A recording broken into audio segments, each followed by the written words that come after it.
Hello everybody and welcome back to this tutorial, and right now we're going to take a look at the inbuilt class attributes. So basically what I did right now is I actually copied and pasted this actual class to a normal notepad-like file that we will actually run as a real program.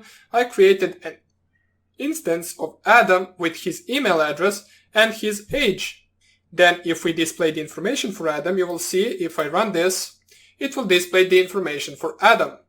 But right now, let us take a look at how we can actually access a different built-in attributes with our class. So every Python class keeps following built-in attributes, and they can be accessed using dot operator like any other attribute.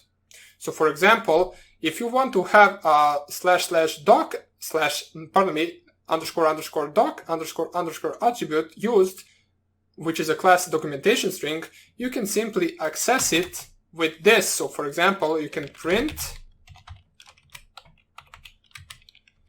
employee and then dot and then / __doc__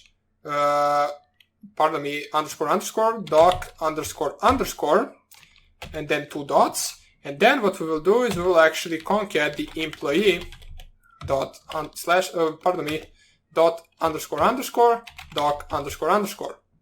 And if you just save this and print it to the screen, you can see right here the employee is none. So basically it is none if it is undefined, and in our case it is undefined. Now you also have an actual we can also print the same statement just using the built-in class attribute called name. So you can just print it right here.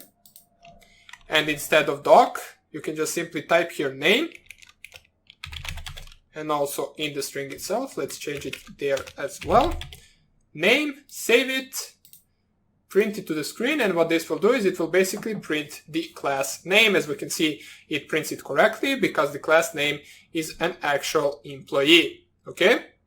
So the next thing you basically want or maybe need to do is the module attribute, which is a module name in which the class is defined. Now the attribute will be __main _ in the interactive mode, which is going to be our mode right here. So what we will get outputted with it, let me just paste it right here. So we use module, we should get outputted main as a main function, as you can see right here. If I just save this, print it, you can see we get the employee module is going to be __main __.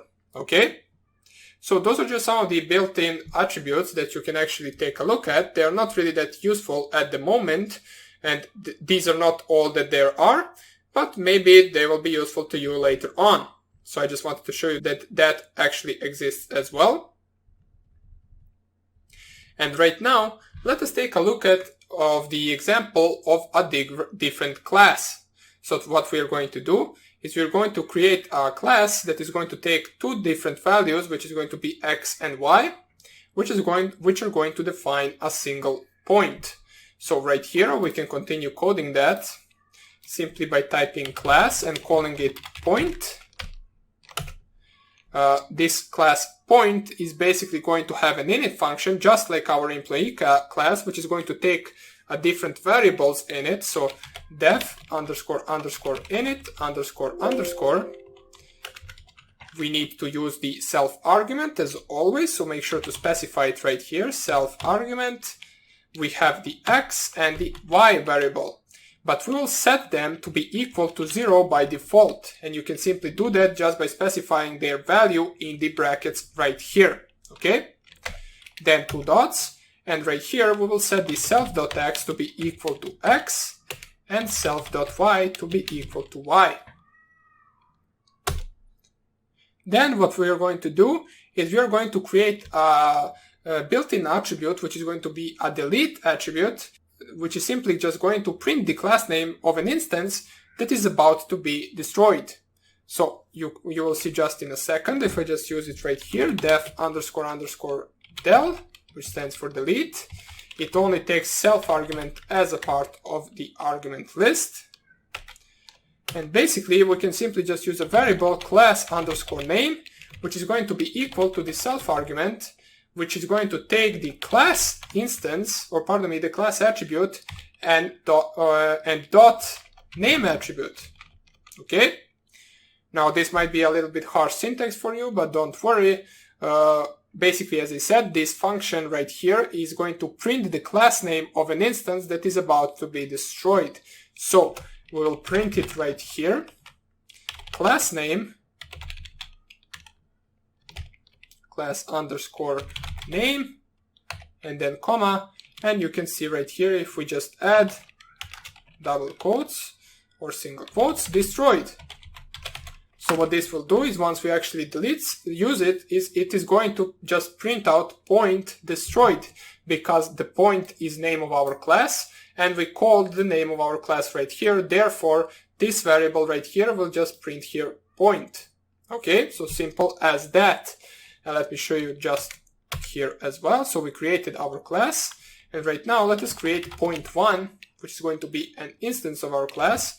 And let us make it to belong to point class right here, okay? Then if we want to, we can simply just type delete point1, and you will see that it will just simply print point destroyed. So we actually created a class that has an actual method in it that allows us to actually destroy a certain instance of that object. As we can see, point2 equals point. We can also add it to here. And if you delete point2, it will print point destroyed. If you just type delete point3, you will get an error point3 is not defined. But also if you delete point2, you will also get the error point2 is not defined, because you actually deleted it with this line right here. Therefore, it no longer exists in your Python 3 class. Okay, so simple as that. Now, also another useful thing you might want to know is that these classes are mostly used to be imported. Now, what I mean by imported, as you saw the examples of importing different libraries, such as the OS library that we saw while we actually interacted with different files. We used OS library functions. Well, the same thing is with classes. What you would mostly want to do is you would want to call this class point function in a different file, and then call that file, for example, point.py, and then import it into a different file and use it there as a different program. But we're going to take a look at that in the next tutorial, so hope you enjoyed this one, and I hope I see you in the next lecture. Bye!